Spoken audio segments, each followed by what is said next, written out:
All right, hi everyone, and welcome to another episode of A Planet Among the Stars. I am Dr. Jane with Avalon Rises, and today we have got some really exciting stuff that we are going to be talking about. So first, we are going to talk about the fact that Saturn yesterday went direct. Yes! Saturn has been retrograde for 6 months, and we are all a little exhausted from the lessons that Saturn has been wanting us to face. So the other great thing about Saturn going direct is that now this planet is moving forward and we can move forward. So the trick, of course, with when a planet is moving retrograde, especially Saturn, is it really slows things down. And so now we've seen how we need to shift our lives. We've seen what we need to take out of our lives. We've worked through a lot of these things, and now we're ready to put these lessons into action and build something new in our lives, right? And so Saturn going direct is really going to help us with that, which is great news. Additionally, so not only is Saturn back in direct action, and we are now kind of able to really start building new structures, because remember, Saturn is all about the structures in our lives, and so we're going to be able to start building new structures. But tomorrow, very early in the morning in North American time, but technically on Tuesday, October 25th, we have a new moon in Scorpio, which is also a solar eclipse. So this is pretty exciting for a few reasons. So, already new moons are really optimal times to do releasing, letting go, bringing in new things, new ideas, new patterns, planting seeds, setting intentions, right? So this is just generally the ideal use for a new moon. But the eclipse energy is going to really augment this. And it's going to really pair with Saturn going direct, because all of these three events are coordinated with one another energetically and in timing. So isn't that amazing? And so what we see here, so eclipses, a couple things about eclipses. So eclipses actually work in double pairs. So what I mean by that, so a solar eclipse is always followed by a lunar eclipse. So in 2 weeks at the full moon, we will have a lunar eclipse. And these work together. Remember that the sun is representing our outer world and the moon is representing our inner world. So you can see that that's a very hermetic moment, right? As within, so without, as without, so within. And so the solar eclipse is going to start by impacting our outer world, and then the lunar eclipse is going to then bring that into our inner world, and allow us to then reflect back out. So there's first, solar and lunar eclipses work in pairs, but secondly, eclipse pairs always come in in 2 pairs. So the pairs are paired. So this solar lunar pair is actually paired with a set of eclipses, a solar lunar eclipse pair from May. And they are always in opposites in corresponding signs with one another. So this solar eclipse at the new moon is in Scorpio, and the upcoming lunar eclipse at the full moon is in Taurus. The solar eclipse on April 30th was in Taurus, and the lunar eclipse that was May 14th was in Scorpio. And they work in pairs as portals, so doorways to energies. So the solar eclipse that happened at the end of April 30th in Taurus was really what came in as a huge reset button. And eclipses in general, actually, it's a really good way to think of them.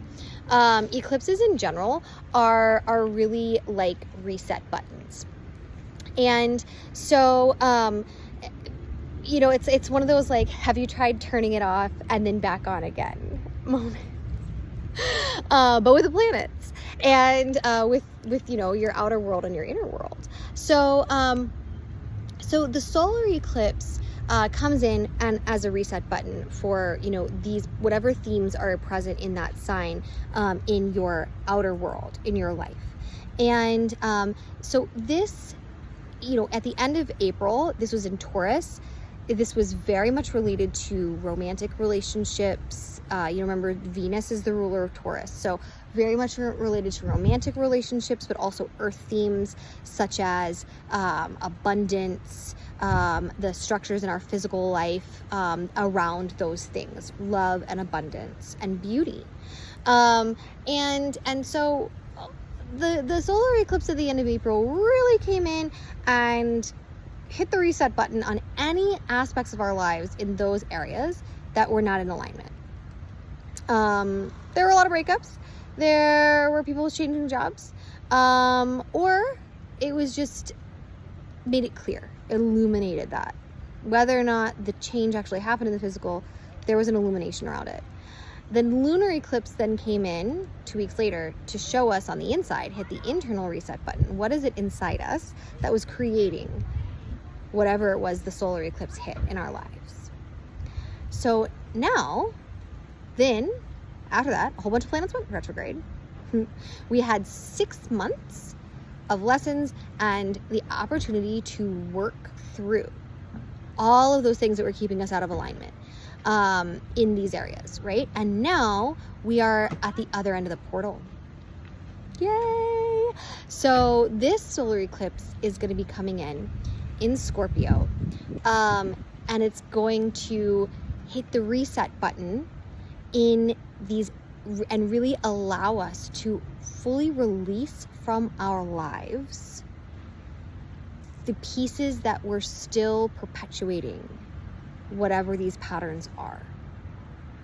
So, you know, Scorpio as a sign, and I will be talking a little bit about Scorpio because the sun itself did just move into Scorpio, but I'll do that on another video.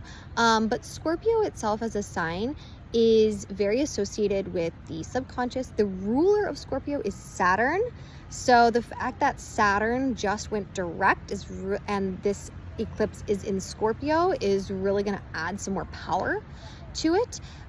Scorpio is a water sign, so it's very associated with the subconscious, the emotions, but it's also very associated with the shadow.